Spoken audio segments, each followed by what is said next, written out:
the class of the field all day in the women's race.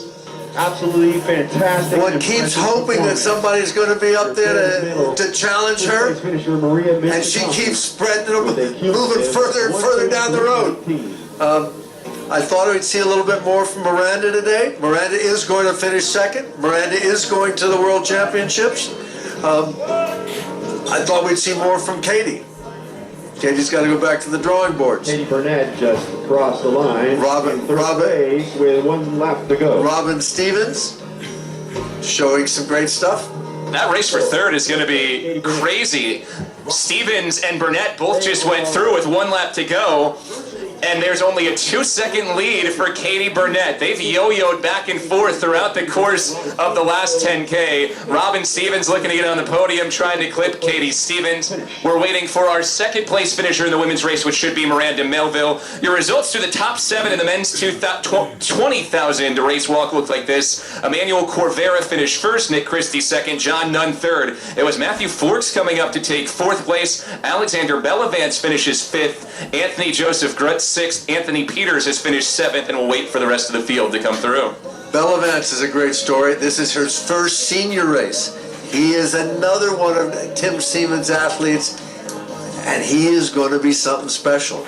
Now, as we watch this women's race between Katie Burnett and Robyn Stevens, I'm telling you, we are joined by somebody who's a very interested participant. That's Nick Christie. That's Katie Burnett's boyfriend.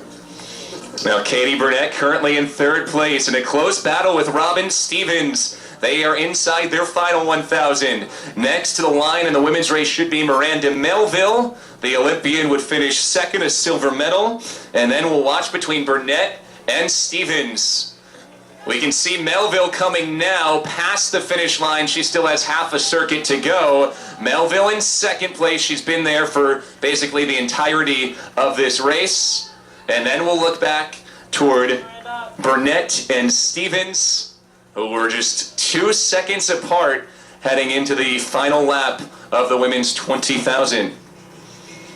We'll try to get Maria Michta-Coffey over here as well for an interview during the course of this broadcast after her phenomenal win and another national championship.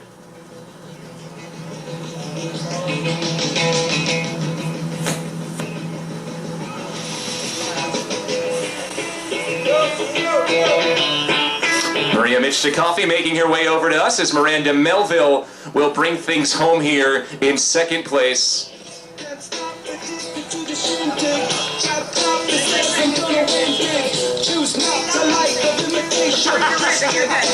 We're joined on the broadcast by U.S. champion Maria Michta-Coffey, another championship. Congratulations. How'd you feel the race went for you today? I felt like it went very well. I'm coming back from a car accident injury, and it feels good to be almost 100%. And today was just what I needed to get ready for London. You still feel like you're still trying to peak before the London race? Yeah, it wasn't until about 2 weeks ago in practice that things started to turn around. So it's really exciting because I have another 8 weeks to keep the momentum rising. You've been such an ambassador for this sport. You work with a lot of the younger race walkers as well. So when you see some of the younger up-and-coming race walkers have good performances both at yesterday's junior race and today, what do you think that says about the future of this sport? Honestly, that makes me so excited. The one girl, Lauren, that I work with directly, I mean, to see her kicking the butt of my times back then, and then to see others in the field like Taylor Ewart, it's just so inspirational to see them. And I tell them, you girls don't realize that you inspire me just as much as I inspire you, and that the future looks really great. Like, I'm trying to move us up. There you go, Red. Top 20, top 15, knocking on that top 10 door. Now can we get those girls starting there and knocking on the podium? Well, Maria, congratulations. Thanks for all you do for this sport, and have a great race in London. Thank you very much. Congratulations. Maria Michta-Coffey, the national champion again, a 34-time national champ. Miranda Melville finishes in 2nd place, and now we're waiting for that race for 3rd between Katie Burnett and Robyn Stevens. Maria Michta-Coffey, 1 hour, 33 minutes and 19 seconds. Miranda Melville, 1 hour, 36 minutes and 59 seconds. 8th place, Matthew DeWitt. And that race for 3rd should be coming into our picture soon, and here it is. Look at this finish for third. Looking for the bronze medal in that spot on the podium. Katie Burnett and Robyn Stevens, and it's Robyn Stevens who has moved ahead. Stevens pushing for the finishing line. Robyn Stevens takes third and earns her way onto the podium. Katie Burnett finishes off in fourth.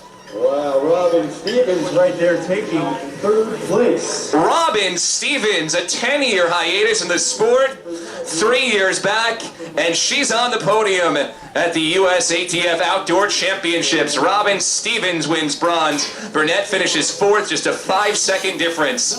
So Maria Michta-Coffey, 133.19. Miranda Melville, 136.59. Robyn Stevens, 138.34. And Katie Burnett, 138.39. That's your top four in this race. How about the finish for Robyn Stevens coming from behind to take third place? 20K race ball national champion. That was unreal. That is a big, big PR for Robyn by 2.5 minutes anyway.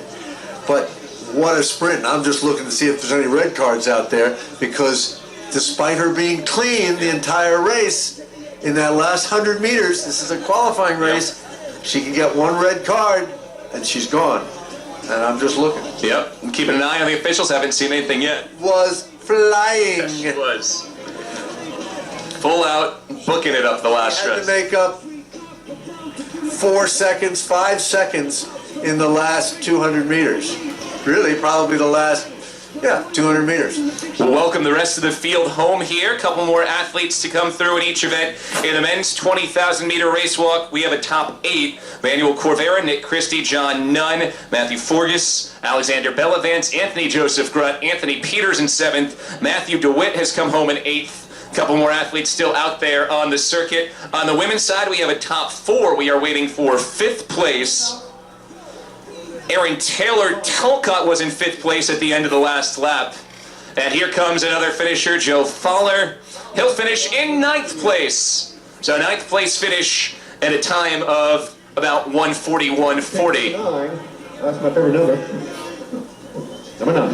In that women's race, the battle for 5th was somewhat close. Aaron Taylor Talcott had the lead on Molly Josephs heading into that final lap. So she should be the next to cross in the women's race. In the men's race, we're waiting for Ian Watley to be the most likely next athlete across.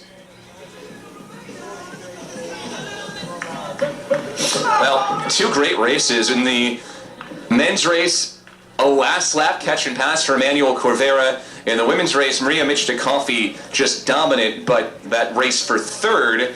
And then you heard Maria Michta-Coffey speaking with us here on the broadcast, talking about the future of this sport. And she mentioned the junior athletes yesterday, inspiring her because she thinks that they have a ceiling to do much better on the international stage. She said she's trying to set that baseline of 15th place, a 20th place. She wants them to reach even higher, and you hear her talk about the sport, you hear her passion. She is a great ambassador for American race walking. Well, I'm glad she sees it that way. Yes, she is a great ambassador. The reality is that we get more young men and young women into this sport. We will be on the podium internationally, like we were before, We are enjoying when it was in more school districts, when it was when we had the athletes all training at the Olympic Training Center. We had many A qualifiers. We had a world championship medalist just a decade ago with Kurt Clausen. No, Thank you, athletes, for all your training. the future is great. We got to take this sport to the people. We got to get more kids involved. We got to get some of that. I'm not going to call them second-tier athletes, but give me a 14, 25,000 meter guy that is not going to crack the finals at this event. And at 14, 20, he's going to be on the podium and he'll make an Olympic team in the race walk. Aaron Talcott Taylor just wrapped up in 5th place in the women's race. 1 hour, 42 minutes, 48 seconds for Taylor Talcott, who is the dominant distance race walker right now in the United States with the 50K U.S. record. Molly Josephs finishes in 6th place. she was the dominant distancer. Remember, Katie Burnett broke her American record, even though Erin Taylor Talcott dropped 3 minutes in that race in Santee. Katie put 2 minutes more of her on her. But Erin, we would not have women racing in the 50K in this world right now were it not for Erin Taylor Talcott's persistence in demanding that opportunity for women. And it is my hope that we will see that added to the next Olympic Games, see the 50K in the next World Championships. It is now a world record event, and people want parity, and these athletes have earned it, they deserve it. There's some special